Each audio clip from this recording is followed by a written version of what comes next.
I will never forget the way my grandfather's voice sliced through the warmth of that Christmas dinner. One moment, the chandelier glowed soft gold over the table. My parents were laughing too loudly, pretending everything in our family was perfect. And then he set his fork down, looked straight at me, and asked, "Emily, are you still living in the house I bought you?" The room froze. My breath caught halfway in my throat. I wasn't supposed to hear that question. I wasn't supposed to have a house. Slowly, with every pair of eyes drilling into me, I whispered, "Grandpa, I don't live in any house. I've never had one." My mother's wine glass slipped. My father's smile snapped like cheap plastic. And my grandfather, Walter Carter, a man who'd been gone for 10 years and suddenly returned like a winter storm, turned toward them with a stare that felt like judgment itself. In that moment, I knew something in our family had just cracked open. I hadn't wanted to come home that night. Christmas at the Carter house was never really about love or family. It was about performance, about my mother's perfectly curled hair, my father's booming laugh, the towering tree decorated like a department store window, and the illusion that the Carters were a flawless, enviable family. I parked 2 houses down, partly because I didn't want my dented 2008 hatchback ruining their aesthetic. Mostly because I didn't want to walk through that front door feeling small again.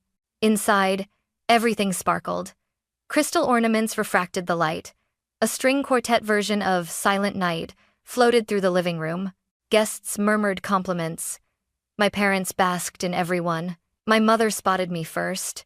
"Emily," she said with that thin, polite smile, "you could have worn something more festive." I swallowed. Same script, every year. My father clapped my back too hard. "There she is, my hardworking girl." I hated how he said it, as if my long hours at my underpaying design firm were a failure to be teased, not a life I was desperately trying to build for myself. Then the doorbell rang. Everything stopped. My mother's face drained of color. My father's smile twitched. They exchanged a glance, fearful, startled, before my dad hurried to answer it. And when the door swung open, the entire room gasped. Because standing there, wearing a charcoal coat dusted with snow, leaning slightly on an ebony cane, all was my grandfather, Walter Carter, the man my parents swore hated family gatherings, the man they said didn't want to see us anymore, the billionaire everyone thought had cut ties and vanished. Yet he stepped inside as if he'd never left, and the first person his eyes found was me. "Emily," he whispered, voice trembling with something too soft to be anger. "My girl, look at you." And he pulled me into a hug so full, so genuine, so aching with affection, that for the first time in years, my parents looked genuinely terrified. Dinner should have been beautiful. The table was set with gold-rimmed china and red velvet napkins, candles flickering between crystal flutes. My parents kept smiling too wide, too forced, while sneaking glances at my grandfather as if he were a live grenade they were praying wouldn't roll in their direction. Grandpa Walter sat beside me, refusing the seat of honor at the head of the table and choosing mine instead. "It's been too long," he told me quietly as I poured him water. "I've missed every year I wasn't here." I didn't know what to say. For a man who vanished a decade ago, he sounded heartbreakingly sincere. Halfway through the meal, my mother lifted her wine and chirped, "So, Dad, how long are you in town? We would have cleaned up more if we knew you were visiting." He cut her off without even looking her way. His eyes were on me. "Emily," he said, voice gentle but carrying across the table, "are you still living in the house I bought you?" The moment the words left his mouth, the atmosphere snapped. Forks paused midair. The candles hissed. My heartbeat crashed into my ears. I blinked at him. "Grandpa, what house?" Dead silence. My mother's hand jerked, her wine sloshing over the rim. My father coughed, as if choking on something sharp. Grandpa leaned closer, brows furrowing. "The house I paid for 3 years ago. The one Richard and Elaine promised they purchased for you. The one they told me you loved." I laughed, but it wasn't a laugh. More like a sound ripped from shock. "Grandpa," I whispered, "I live in a 1-bedroom apartment with a leaking ceiling. I've never owned a house." He froze. Then he turned slowly, painfully toward my parents. My mother whispered, barely audible, "Dad, this isn't the right time." And then Grandpa Walter spoke, each word dropping like a stone. "Richard, Elaine, where is the money I sent for my granddaughter's home?" My father's smile collapsed. My mother went white, and I sat there, trembling, realizing this was the moment my entire life, everything I thought I knew, was about to be rewritten. My grandfather's voice echoed through the dining room, heavy enough to crush the air out of all of us. No one moved, no one breathed. Then he stood. At 78, his posture wasn't perfect anymore. But in that moment, he looked 10 feet tall. A man used to commanding boardrooms, fleets, empires. A man who built a billion-dollar logistics corporation from nothing and didn't tolerate liars. "Everyone, living room," he ordered. He didn't raise his voice. He didn't need to. My parents rose shakily. My mother's hands quivered so hard she nearly dropped her napkin. Guests exchanged looks, unsure whether to leave or pretend nothing was happening. But Grandpa walked straight past them, relying lightly on his cane, and settled on the leather sofa beneath the massive Christmas wreath. The fireplace crackled behind him, casting him in an almost judicial glow. I sat on the armchair closest to him. My parents sat opposite us, the guilty side of the room. Grandpa folded his hands. "Emily," he said softly, "tell me exactly where you live." I swallowed, glancing at my parents before speaking. "A studio apartment on 9th Street, the cheap one behind the laundromat. My ceiling leaks when it rains and the heat breaks every other week." My mother flinched as if I'd slapped her. He continued, voice steady. "And your job?" "I'm a junior designer at Lumen Interiors. Entry level. I'm barely covering groceries." My father muttered. "She's exaggerating." Silence. I missed a stayed. Grandpa's tone sliced the room clean open. Dad shrank back. Grandpa turned to me again. "Have your parents ever mentioned anything about a house? A gift? Anything?" I shook my head. "Never." A tremor passed through his jaw, a storm building behind his eyes. Then he turned, slowly, toward my parents.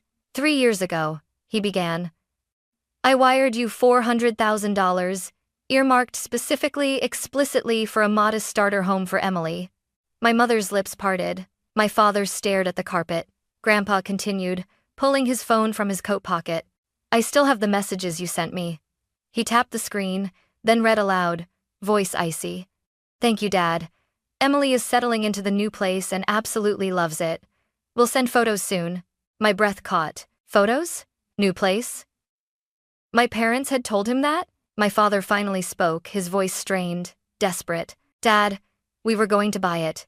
But we needed time. Things got complicated." "Complicated?" Grandpa snapped. "You told me she'd moved in. You lied." Elaine's tears spilled. We didn't want her to waste it. Emily doesn't know how to manage property." "Enough." Grandpa rose from the sofa with a sharp crack of his cane hitting the floor. "Emily has been living in poverty while you, my own son and daughter-in-law, spent the money meant for her future." My mother sobbed. My father clenched his jaw, a silent, useless anger boiling there. And then Grandpa looked at me. His eyes softened. "I'm so sorry, Emily. I trusted them. I thought I was giving you a home." Something in my chest broke, something old and raw that I didn't even know was still there. Before I could speak, he turned back to my parents, voice like thunder contained. "Tomorrow morning, 9 a.m. We will settle this. You will bring every document, every receipt, every account statement, and you will explain every dollar." He leaned forward on his cane, staring them down. "And if you don't," his voice lowered to a quiet, devastating promise, "I will handle this my way."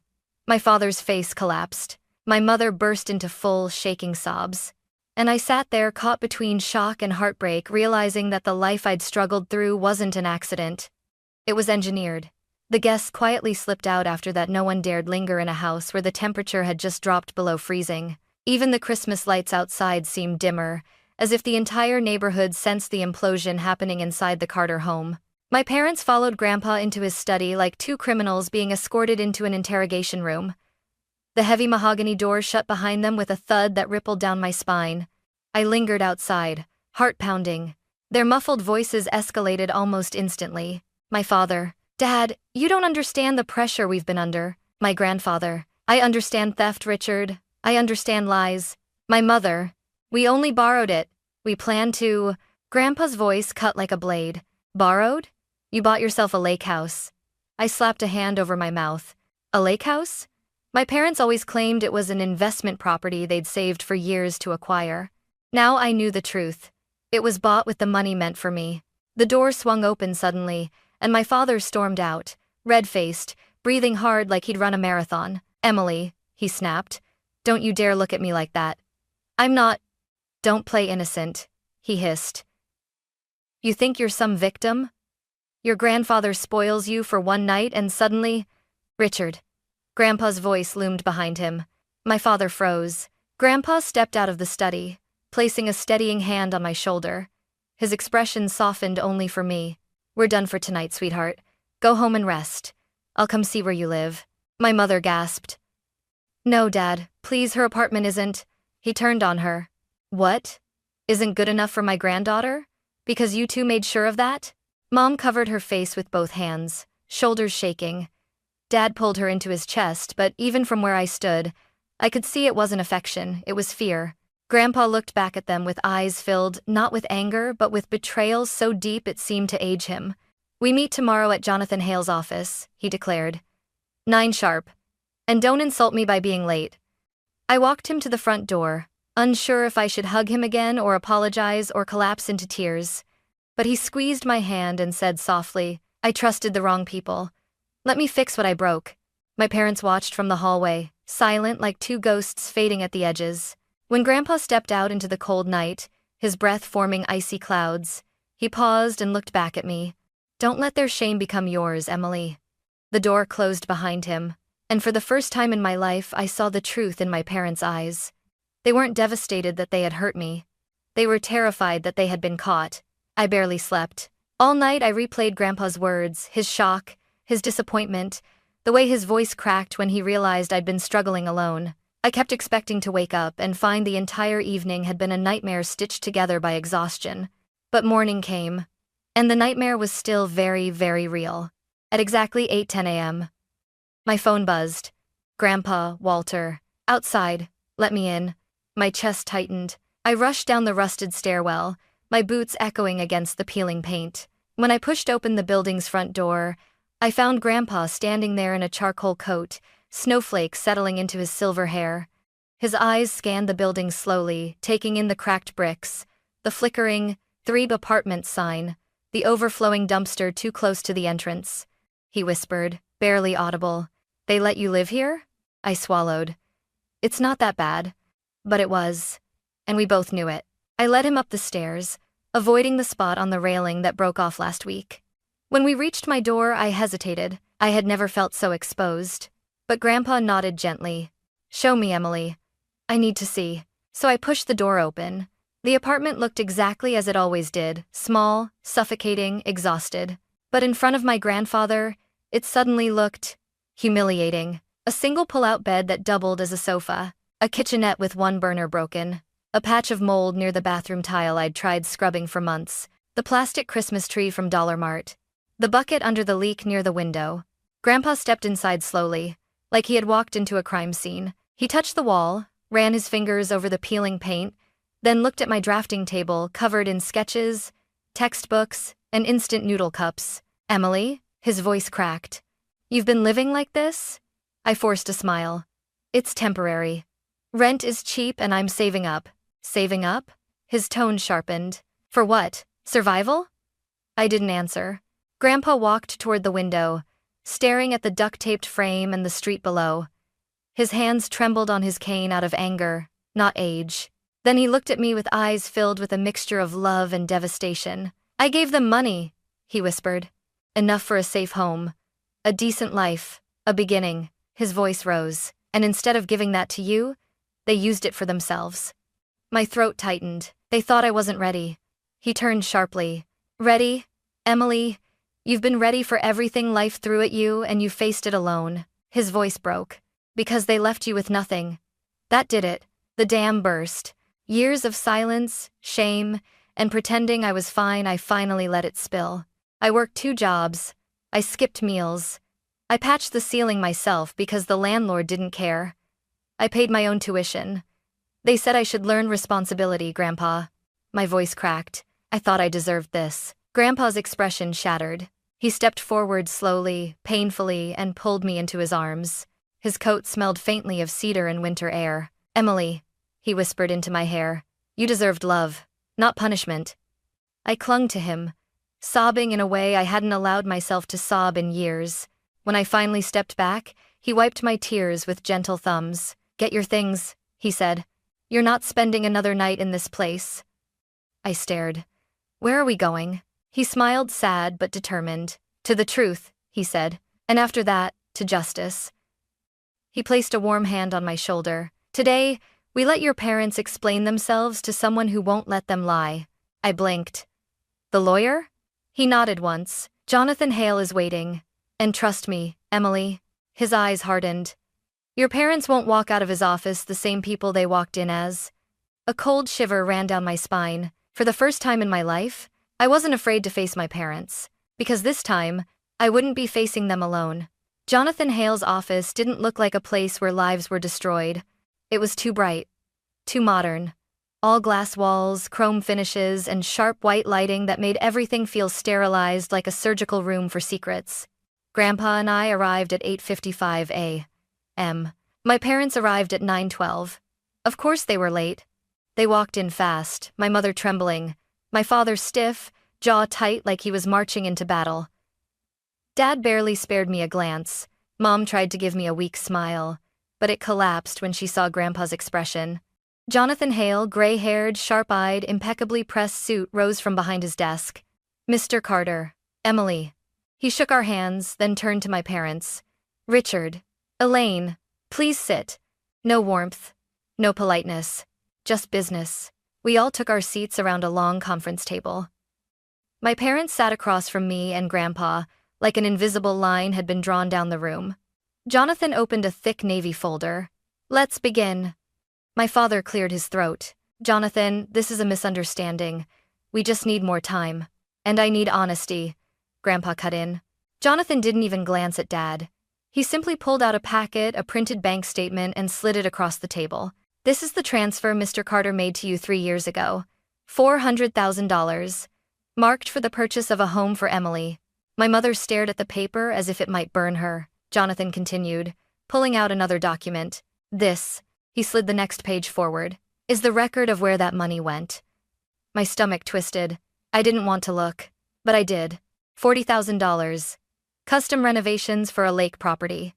$12,800. European vacation package. $9,200. Jewelry purchase. $2,750. Luxury spa retreat. $189,500. Down payment on a lakeside house in Clearwater Bend. My parents' house. Not mine. My father leaned forward, voice rising. "You don't understand. We intended to put the house in her name later." "Later?" Grandpa cut in. "When? After you finished enjoying it yourselves?" "It was an investment," Dad snapped. "We worked harder than she ever did. She hasn't earned." Jonathan slammed his hand onto the table. The sound cracked through the room. "Mr. Carter," he said coldly, "your father didn't ask whether you earned it. He instructed you to purchase a home for Emily. You lied, and you misappropriated funds that were not yours." My mother broke into sobs again. We didn't want her to ruin the opportunity. She's irresponsible. I felt something inside me snap. Irresponsible? I leaned forward, voice shaking. "I worked 2 jobs. I paid my own tuition. I lived in a place you wouldn't let a dog sleep in. And you call me irresponsible?" My mother couldn't meet my eyes. My father glared like I'd betrayed him. Grandpa reached over and took my hand gently, grounding me. Jonathan turned to Walter. "Mr. Carter, shall we proceed with the next matter?" My parents stiffened. "What matter?" Dad demanded. Walter exhaled deeply, looking suddenly older but more resolute than ever. "The matter," he said, "of my estate." The air went dead. Jonathan pulled out a sealed envelope with a crimson wax crest, Walter's personal seal. He opened it and began reading. 2 months ago, Walter Carter amended his will. As of this amendment, his primary beneficiaries are Emily Carter and Melissa Carter. My aunt. Not my parents. Dad surged to his feet, knocking his chair backward. "This is insane. Dad, you cannot be serious. After everything, sit." Grandpa's voice rumbled like distant thunder. Dad didn't sit. He slammed his palm on the table. "You can't cut us out, I'm your son." Jonathan lifted another document. A thick one, bound. "And this," he announced, is the valuation of Mr. Carter's assets. He placed it on the table with a thud. Dad froze. Mom's tears stopped midstream. My heart hammered. Jonathan opened it. Walter Carter's net worth is currently estimated at $922 million. Silence. Pure, suffocating silence. My parents looked like statues, pale, carved, horrified.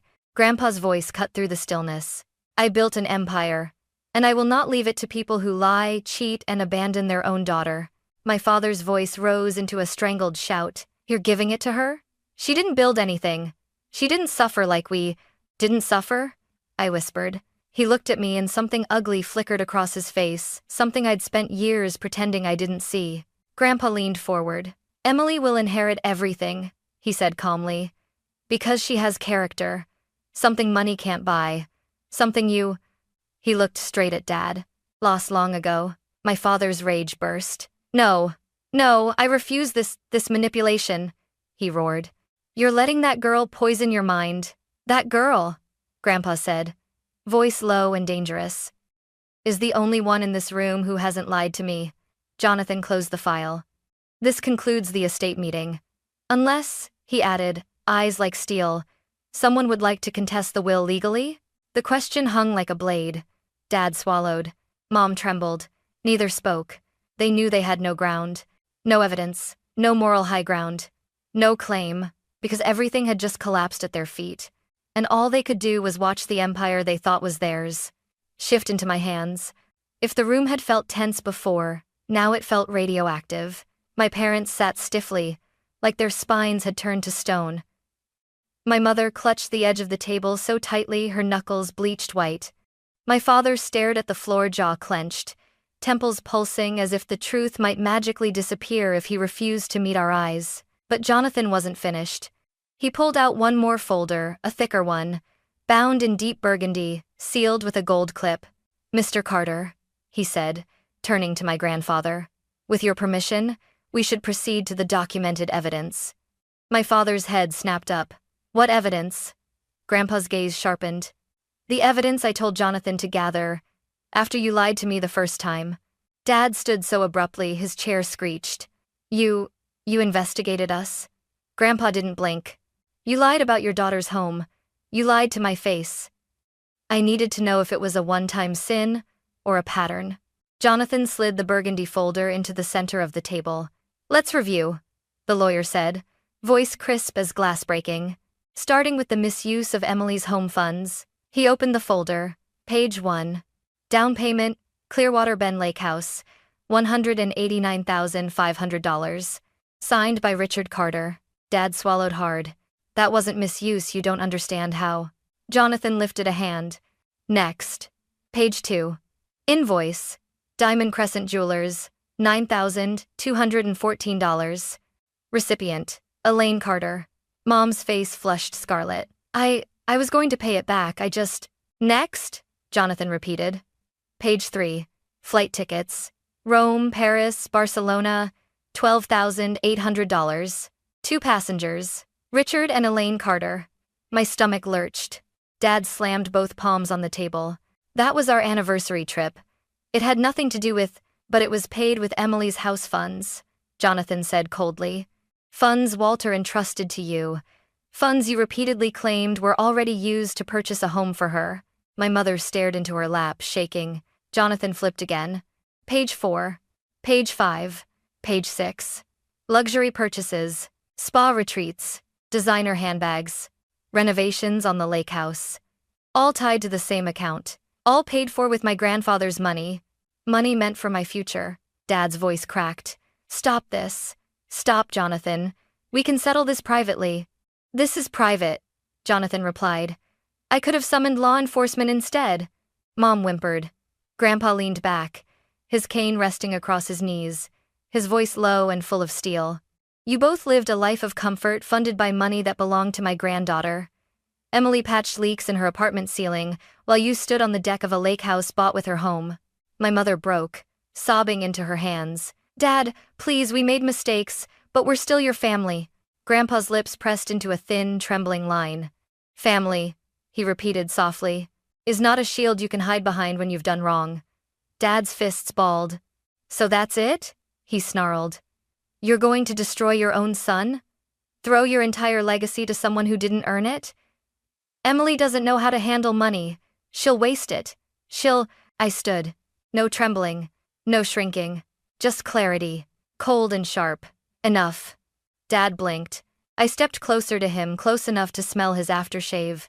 The same one he wore when he took Mom to their fancy parties while I stayed home alone as a kid. You think I didn't earn anything? I asked quietly. You think I'm some naive little girl who doesn't understand responsibility? I pointed at the documents spread across the table. You misused $400,000 and lied for years. I worked 2 jobs to pay for things you could have helped with but didn't. I lived in a moldy, freezing apartment while you looked me in the eyes every holiday and pretended everything was normal. Dad's face twisted in rage. You don't talk to me like that. Yes, I said, louder. I do. The room went silent. I stared into the eyes of the man I once wished would just love me.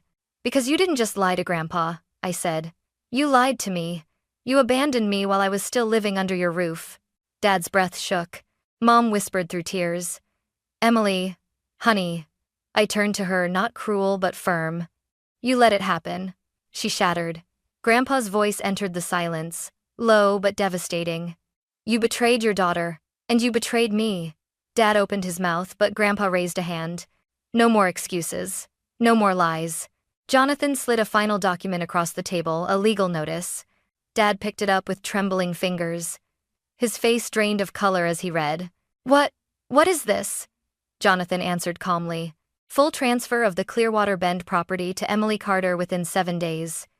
Failure to comply will result in formal charges: fraud, misappropriation, and breach of financial trust. Mom's jaw dropped. Charges? Dad, you wouldn't. I would, Grandpa said. He looked at them with eyes full of hurt, not hatred. The kind of pain that comes from loving someone who chose to be cruel. Dad staggered backward into his chair. Mom sobbed uncontrollably. Jonathan closed his folder. This meeting is concluded. Grandpa rose slowly. I stood beside him. My parents didn't move. Didn't speak. Didn't even breathe. The empire they thought would be theirs had turned to ash. And for the first time in my life, I walked out ahead of them. The cold outside felt different when I stepped out of Jonathan Hale's office. Sharper. Cleaner. Like the air you breathe after a storm breaks open the sky. Grandpa stood beside me, leaning slightly on his cane. But there was a calmness in his shoulders I hadn't seen all morning, like he had finally put something heavy down. Ready to go home? He asked gently. For the first time in my life, the word home didn't feel like a wound. I nodded. A week later. By day 3, the silence from my parents was deafening. By day 4, Jonathan called. They had signed the transfer documents. By day 7, the Clearwater Bend Lake House, the one my parents had renovated, photographed, bragged about, was legally mine. Jonathan handed me the keys in his office. The gold medal felt warm in my palm, but not as warm as Grandpa's hand when he squeezed mine and whispered, You earned this not because of what you did, but because of who you are. I cried. He pretended not to notice, but his thumb brushed my cheek when he thought I wasn't looking. Moving day. Walking into the lake house felt like stepping into another universe. Tall windows. White oak floors. A view of the water so still it looked like glass. Sunset spilling across the living room like spilled gold. I should have felt triumphant. Instead, I cried again. Not because I was sad, but because I finally understood how much I had survived. The lies. The neglect. The years of working twice as hard just to stay afloat. The belief that I didn't deserve anything more. That belief was gone. Completely. Grandpa's health. 2 months later, Grandpa's health took a dip. He moved into a private care suite in the city, and I visited every day. Sometimes he told stories of his early years, when he drove delivery trucks before building his empire. Sometimes he napped, gripping my hand as if afraid I'd fade away if he let go. You're my legacy, he told me once, eyes bright with tears. Not the company, not the money. You. I held his hand tighter. I'm not going anywhere, Grandpa. And I kept that promise. A new beginning. I turned the lake house into more than a place to live. I converted the guest room into a design studio. I took on clients who needed warm, functional spaces. Single mothers, students, people who felt unseen the way I once had. I offered free consultations. I volunteered at a housing nonprofit. And slowly, I started to believe something I had never believed before. I deserved a good life. A life not built on fear or scarcity. A life where my worth wasn't measured by what I cost my parents, but by what I brought into the world. Grandpa watched every step of it with pride so bright it softened everything about him. Christmas Eve, 1 year later, I decorated the lake house with white lights. Simple, gentle, glowing. I brewed hot cocoa. I set 2 mugs by the fireplace. One for me. One for Grandpa's memory, his favorite ceramic mug with the chipped rim. I stood at the window overlooking the lake, snow falling softly on the dark water, and whispered, "Grandpa, I'm okay. I'm living well, just like you wanted." The lights reflected on the glass, flickering softly, like a smile from somewhere beyond the room. For the first time in my life, Christmas didn't hurt.